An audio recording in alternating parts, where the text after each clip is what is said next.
yoshim 70 da.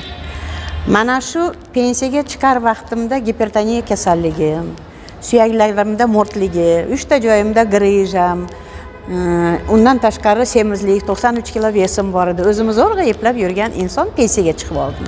Yiqilib tushib oyog'im sindi. Davleniyam oshib, insult bo'lib qoldim. Insult oqibatida ko'zim ko'rmay glaukoma bo'lib qoldim. 4 oy cho'loq, zulmatda yotgan inson men bo'laman. Chanshi korporatsiyasi birinchi marta O'zbekistonga kirib kelganda bu mahsulotlarni menga bolalarim ichkizgan. Lekin menga aytmasdan qilishgan. Nimaga desangiz, meditsinaga bu batlarga men ishonmas edim. Meditsinaga bu u vaqtida taalluqli joyi yo'q deb rad etgan edim. Lekin bolam shu narsada aqlli qilib, ko'zimni ko'rligidan foydalanib, menga mahsulotlarni ichkizdi. 4 oy ichida ko'zim ochildi. 4 oydan turganimdan keyin 6 oydan keyin xasta tayoqni tashadim.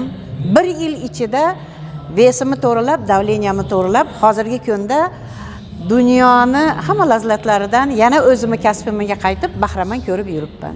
Bahramand ko'rib yurishim sababi mana shu Chanshi korporatsiyasini O'zbekistonga kirib kelgan mahsulotlardan men minnatdorman.